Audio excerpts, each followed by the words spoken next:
The Kraft Foods Company presents Willard Waterman as the Great Gildersleeve.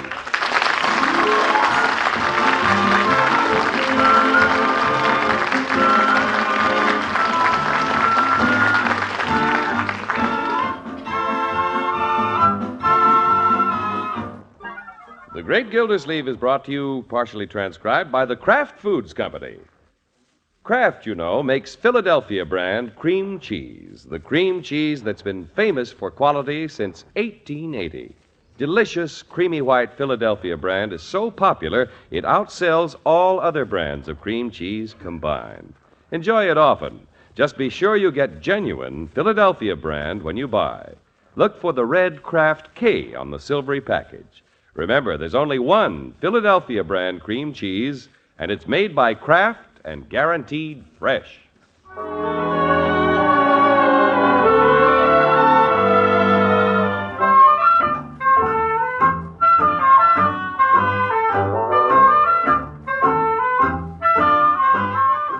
Well, one of life's most exciting adventures is being experienced by the Great Gildersleeve's niece Marjorie and her husband Bronco. They bought a lot and are going to build a house, and they're quite happy about it. The Great Gildersleeve is happy, too, because they're building on the lot next door to him. Good morning, Birdie. Fine, Mr. Gildersleeve. Where is everybody? I'm ready for breakfast. I can't get nobody around here interested in breakfast. Well, I'm here. Yes, sir. I can set my clock by you, Mr. Gildersleeve. You and the eggs are always ready at the same time. Well, you know. But you think I can get Mr. Bronco and Miss Marjorie to eat this morning? I'll answer that. No, sir. What are they doing? Same thing they've been doing ever since they decided to build a house. They're in there sprawled on the living room floor, thumbing through home magazines, looking at pictures and making figures. Well, I'll go get them to the table, Birdie. Yes, sir. The way they're neglecting food, I bet they forget to put in a kitchen. Yeah, this is a big thing to them. Hello, kiddies. Morning, Mr. Gildersleeve. Hello, Unky. Yeah, I see you're down on the floor. You must be working on your floor plans. Yeah. Not exactly. We're trying to decide how we can best utilize our lot. Bronco's sketching where the house will be. Is that a house? Looks more like a box kite. It's just rough, Mr. Gildersleeve. Yeah, they'll smooth out. Let's everybody go into breakfast. Birdie's waiting. Well, we have a little problem, Unky. Oh? You see, we want the house about here. The driveway will have to go here. So I'm afraid we'll have to lose our big oak tree. Yeah. Let me get down on the floor and take a look at that. Breakfast! You coming, Birdie? Yeah, let's see now. Just so I know what's what, why don't we label these things? Oh, all right. H is for house. Yeah. D is the driveway. Mm-hmm. T, that's the tree. And I'll put G right here at the front door. Gee, what's that for? That's you, Mr. Gildersleeve. You just came to visit us. Well, thank you for the invitation. You all right, Birdie, all right. Say, this tree is a problem, isn't it? It's going to be hard to save. Hi, everybody. Hello, Leroy. Hey, isn't anybody eating breakfast? Well, of course, Leroy. What are you doing, eating on the floor? No, my boy, we're having a family conference. Yeah, well, let's have a conference at the breakfast table. I can think better while I'm eating. Excuse me, I know nobody cares, but breakfast is getting colder by the minute. I care. Let's eat. Yeah, we're trying to see where the house should go, Birdie. I thought it was going next door. If we set the house back beyond the tree, Marge, we won't have any backyard at all. Oh, and it's such a beautiful oak. But we have to have a backyard for the twins, or they'll be playing out in the street. Well, you wouldn't want that. No, sir. No, I guess the tree just has to go. Okay, it has to go. Let's eat. Which tree is that? Yeah, the big one in the middle of the lot there. Well, let Birdie see that. Birdie, did you say breakfast is ready? I don't know how a builder ever makes heads or tails out of something like this. Well, these are just rough sketches, Birdie. Birdie! Just a minute, Leroy. Bronco, what do you suppose it'll cost to remove the tree? Plenty. Oh, when I think about what it'll cost before we even get started, it scares me. Well, maybe you'd feel better if you ate something. Unky, do you think we'll ever be able to manage it? No, Marjorie, don't worry. You'll have problems, but we'll work them out. Well, problems always seem smaller after you eat. Birdie! Leroy, we got to work these plans out. Oh, for corn's sake. I gotta break this up. By golly, we put so much in the lot, I hate to spend the money to have the tree taken out right now. Well, perhaps you could... Coming, Birdie. Yeah, I mean Leroy.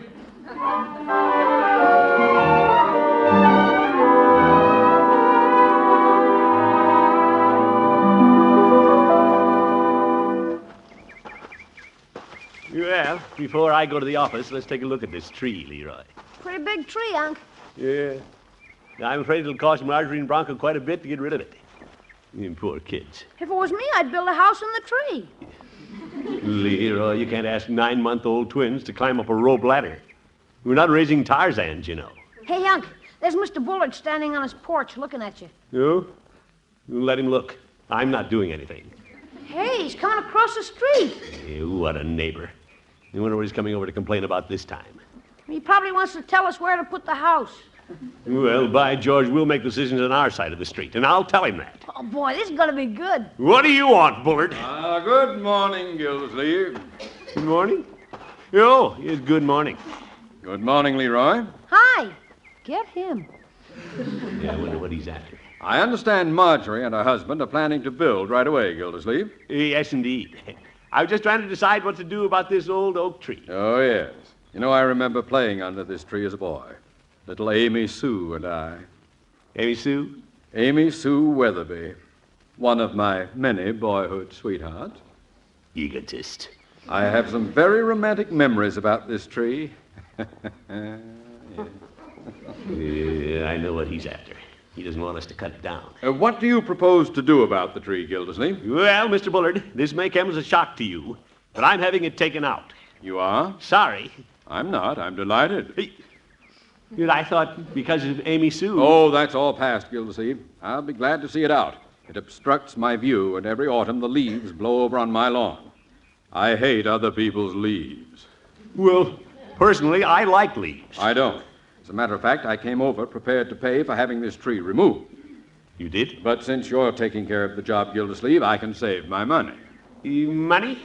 Now, wait a minute, Mr. Bullard. All we've done so far is just talk about removing the tree. I thought it was all settled. Leroy. It isn't settled. The more I look at this towering oak with all those big leaves, the more I think we should keep it. I get it, Unc. Now, Gildersleeve, there's a little... And the bigger it gets, the more leaves it'll drop. You bet. It's a valuable addition to the property. Worth money. Oh, stop it, Gildersleeve. I'll make out a check. Oh, I wasn't hinting, Mr. Bullard. How much do you think it would cost to remove it? $20? Well, I'd guess it'd come closer to $50. Nonsense. How about 25? When you stand back and see how tall it is, it could run $55. Gildersleeve, $30. And then they'll have to dig out the stump. No, yeah, I doubt if they could do it for a penny less than $60. 35? Then you have to saw up all the wood and haul it away. $65. That's right, at least $65. I'll give you $40. I'll take it. What a character.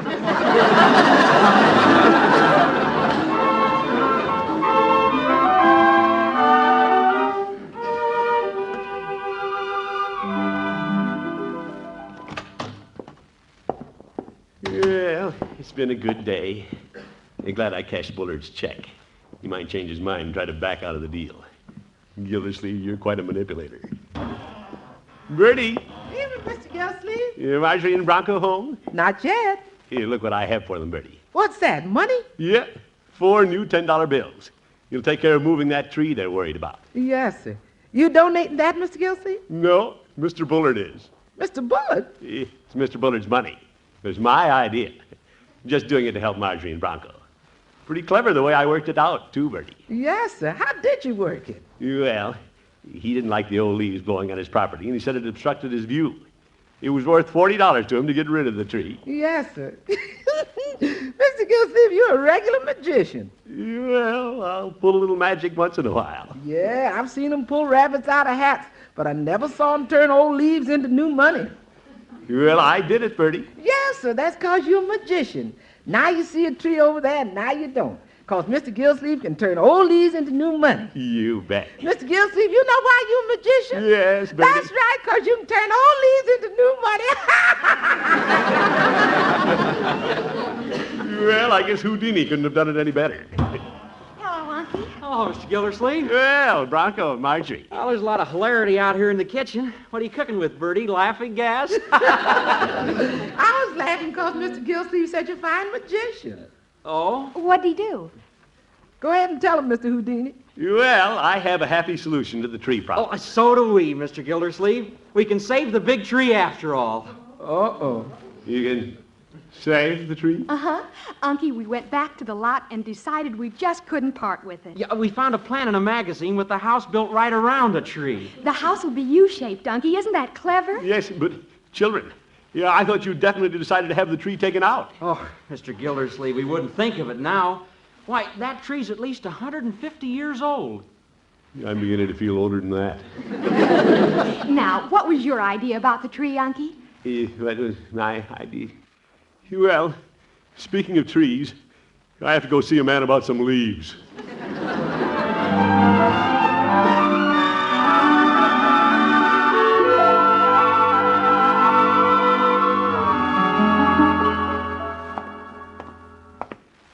Yeah, I'd like to keep the tree, too. This puts me in what you might call an embarrassing position. Marjorie and Bronco were so enthusiastic about the new plans, I couldn't tell them I sold their tree. Well, just have to tell Bullard we've changed our plans. I'll return his money, so what can he say? Yeah, I wonder what he will say. Yes, Gildersleeve? Hello, Mr. Bullard. About the tree. You're taking it out tomorrow? Well, not exactly. When are you taking it out? Well, Mr. Bullard, the children have talked it over and decided... Gildersleeve, if you came over to wheedle more money out of me... No. It isn't that at all. In fact, I came over to return your $40. Why? Well, we decided to keep the tree. So here's your money. Gildersleeve, I don't want the money. I want the tree taken out. I'm sorry, Mr. Bullard, but that's impossible. Gildersleeve, you made a bargain with me. Well, in a way, yes. We didn't sign any contract. You can't legally hold me. There's nothing in writing, Mr. Bullard. Gildersleeve, I wrote a check, didn't I? Well, yes, You but... cashed the check, didn't you? Yes, but... What did it say on the check? Well, payment in full for removal of tree. But...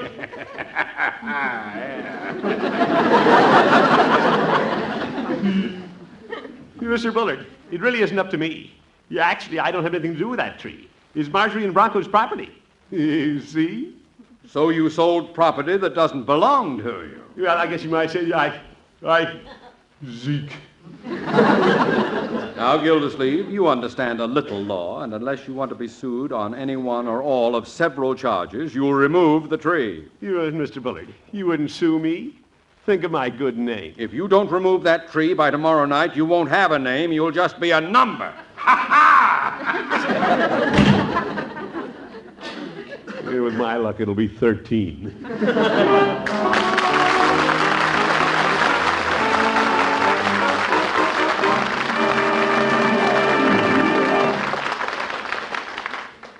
The Great Gildersleeve will be back in just a minute. Like creamy, rich, smooth frosting, luscious fudge, then here's wonderful news. Now you can make perfect frosting and fudge easily and quickly without cooking. How? You do it with Philadelphia brand cream cheese. In just a minute, I'll tell you how to get your free pamphlet with more than 20 easy recipes for making delicious fudge and frosting with Philadelphia brand cream cheese. Frosting you make with Philadelphia cream cheese is never grainy, never too soft, never too hard. It's wonderfully creamy rich because Philadelphia brand is made with lots of fine milk and thick cream. And Philadelphia cream cheese gives you frosting that's moist and fresh tasting because Philadelphia brand tastes fresh. It's guaranteed fresh by Kraft. And Philadelphia cream cheese helps keep your frosting fresh tasting longer. You'll be delighted with Philly frosting. And you'll be delighted with the fudge you can make with Philadelphia brand cream cheese, too. It's delicious, smooth fudge you make without cooking in just 15 minutes. And it always turns out perfectly. Of course, it's important that you use genuine Philadelphia brand cream cheese. Every silvery package of genuine Philadelphia brand is marked with a red Kraft K to help you pick the real thing at a glance. Remember, Philadelphia brand is made only by Kraft and guaranteed fresh. Now, to get your free pamphlet with more than 20 easy recipes for delicious Philly frosting and fudge, just write to Kraft Kitchen, Box 6567, Department G, Chicago 77, Illinois. That's Kraft Kitchen, Box 6567, Department G, Chicago 77, Illinois.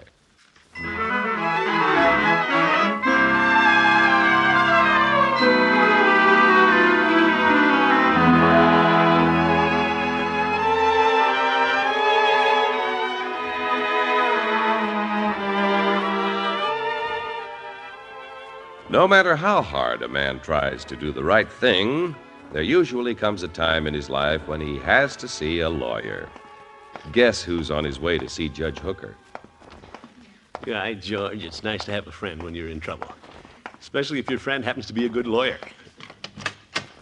Hello, Judge. Well, Gildy, come on in. What brings you to my office so early in the morning? Judge, I'm in trouble. Oh? Has the water commissioner been caught diluting the water? Judge, this is serious. Rumson Bullard is threatening to sue me. Well, I thought he'd find an excuse sometime. Sit down, Gildy, and tell me what happened. Well, Marjorie and Bronco wanted to remove the big tree on their lot, but they didn't feel they could spare the money. I see. Rumson Bullard considered the tree a nuisance and gave me a check for $40 to get rid of it. Splendid. That's what I thought. Then Marjorie and Bronco decided they'd keep the tree and build their house around it. Well, what's the problem? Naturally, you were too smart to cash the check. No, I wasn't. Judge, don't look at me like that. Help me. Well, fortunately for you, Gildy, I know Mr. Bullard very well. In fact, he's a client of mine, too. I'll straighten out the whole thing over the phone. You mean I won't have to go to court? Just let me talk to Rumson. It isn't often a lawyer handles both sides of a case. By George, I have to hand it to you, Judge. You know your legal onions. Shh. Hello, Rumson. This is Horace Hooker. Your good neighbor, Mr. Gildersleeve, has told me about your little misunderstanding. Attaboy. I thought before either of you make a mountain out of a molehill, we'd better have a friendly chat. Good thing I came to the judge. What a smoothie. Naturally, there's no intent to do wrong on the part of anybody involved. After all, you're both practical, intelligent men. Listen to that. The judge should be on the Supreme Court. Now, Rumson, why don't you just leave everything to me? You bet. What a fine Chief Justice he'd make. What's that, Rumson? Well, I want to be fair with both parties. I had a feeling you'd see it that way. I'll so inform Mr. Gildersleeve. Goodbye, Rumson. Judge, it's a pleasure to sit back and watch a fine lawyer work. What did he say? Gildy, my client says if you don't have that tree out by tonight, he'll come over and chop it down himself. Judge! Not only that, he's instructed me to file a suit. Oops! Sorry, Gildy. When I need a lawyer, why do I come to an old goat?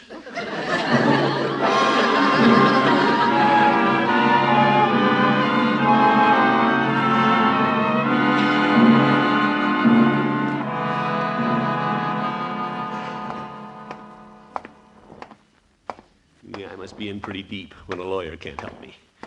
I guess the only thing left to do is make a clean breast of it to Marjorie and Bronco. Hi, Unc. Hello, Leroy. Marjorie and Bronco home? Yeah, they're upstairs. Have you told him yet about how you loused up the tree deal? Hey. No. I'm going to do that right now.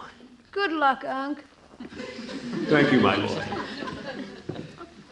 Yeah, actually, I'm making more of a problem of this than it really is.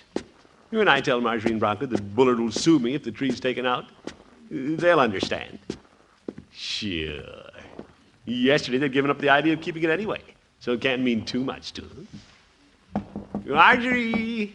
Bronco! Come in, Unky. Thank you. Oh, Mr. Gildersleeve. You were just standing here at the window admiring our tree. Yeah? Well, Isn't it beautiful, Unky? yes, it's nice. But if you could shrewdly persuade somebody to pay for having it removed, you could buy several young trees and spot them wherever you wanted them. Oh, no. No. We want this tree, and we want it right where it is. Well, Look, Unky, you can count 4 bird nests. yeah, but birds nest in young trees, too. Just think. Birds singing outside the nursery window. Yeah. A tree that May in summer wear, a nest of robins in her hair. Oh, my goodness. The birds will be back next spring, Mr. Gildersleeve. If that tree stays, I wonder where this bird will be next spring. You know, Marge, someday when the twins are old enough, I'm going to hang a swing from that big gnarled limb. Well, getting back to younger trees. I can just see the twins now, romping and rolling in its shade, and Unky dozing in a big hammock. Me? Mr. Gildersleeve, that tree has become a part of our family. The twins, Marge and me, you and the tree. Yeah, George. What a wonderful family. I'd never consent to having it taken out. No, sir. Neither would I. I'd go to jail first.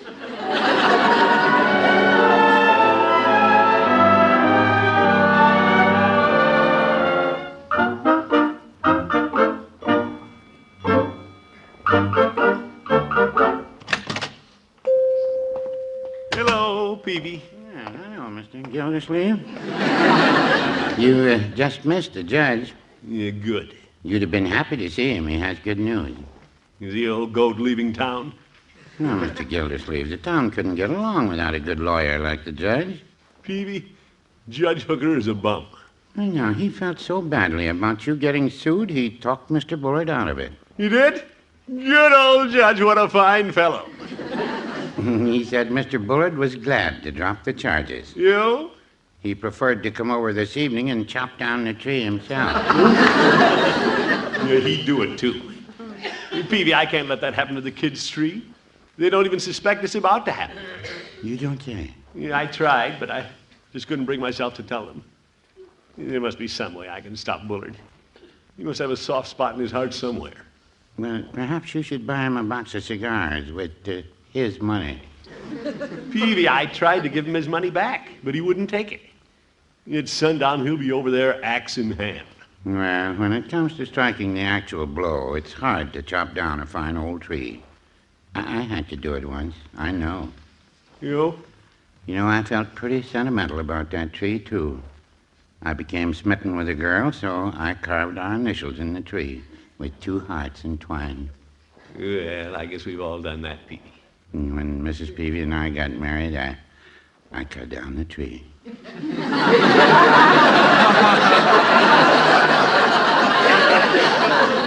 Peavy, why didn't you and Mrs. Peavy leave it standing as a memorial? Well, Mr. Gildersleeve, the initials on that tree weren't Mrs. Peavy's. Oh, my goodness. Well, it may have posed a problem for you, but it's easy for Bullard to chop down this tree. He told me about Amy Sue and other girls he courted under it, but he has absolutely no sentiment about it. Well, he may not say so, but a man doesn't forget those things. Yeah, I don't know, Peavy. Time wears memories pretty thin. Look at you. You never think about that girl whose initials you carved on the tree. Well, no, I wouldn't say that.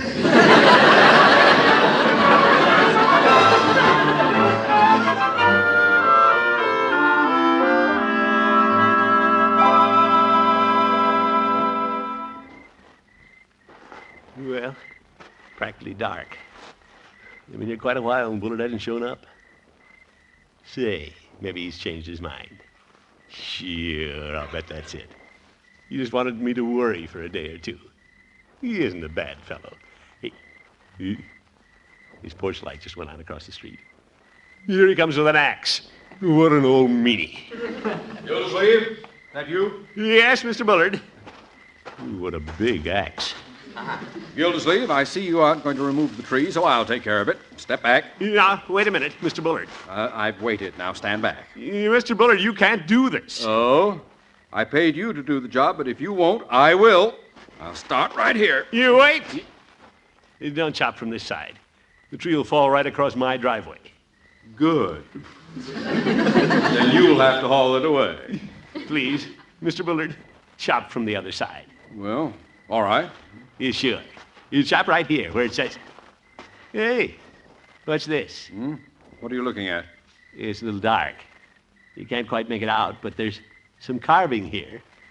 2 hearts entwined. Oh, let me see that.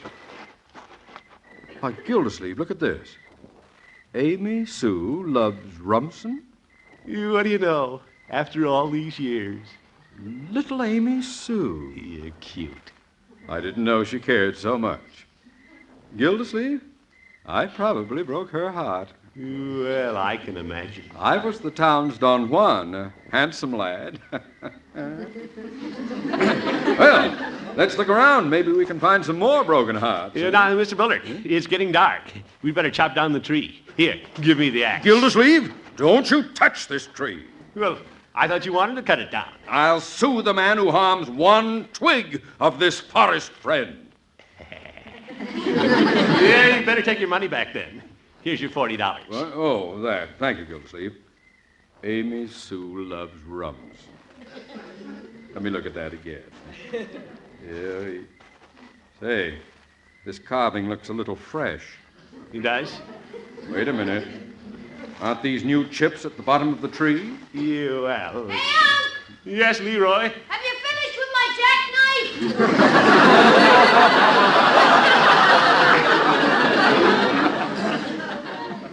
Jackknife? Gildersleeve! You open the door, Leroy. I'm coming home.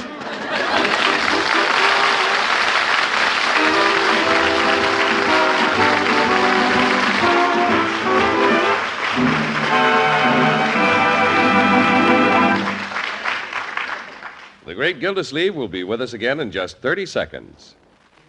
Now you can enjoy two wonderful new versions of famous Philadelphia brand cream cheese. There's Philadelphia brand filled with tangy bits of fresh chives, and Philadelphia brand with bits of red pimento all through it. With these two new kinds of fresh-tasting Philadelphia brand cream cheese, you'll fix tempting, delicious snacks and sandwiches more easily than ever. To get genuine Philadelphia brand, be sure you see the red Kraft K on the silvery package. Remember, there's only one Philadelphia brand, and it's made and guaranteed fresh by Kraft.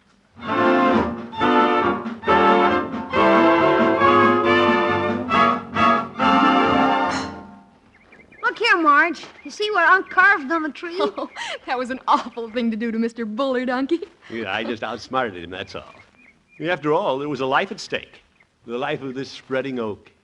It's been waiting here 150 years for you and Bronco to build your little home under its protecting branches. That's right, Unky. Marge, Yes?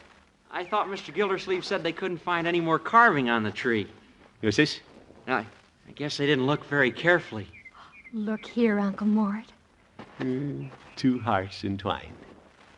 Bronco loves Marjorie. Oh, Bronco. Oh, brother. Good night, folks.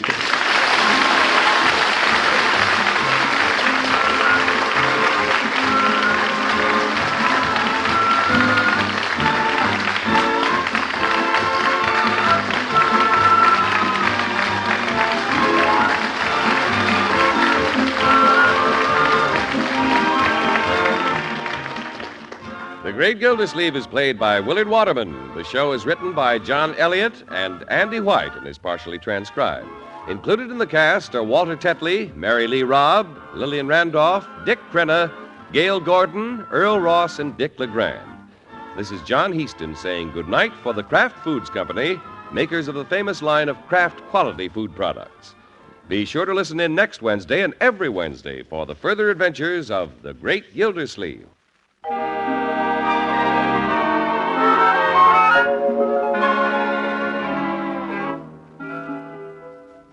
Question: what's the best way to raid an icebox? The answer: with Kraft's prepared mustard, of course. Because when you add a little Kraft mustard to the sandwich you make, you add a lot of tang.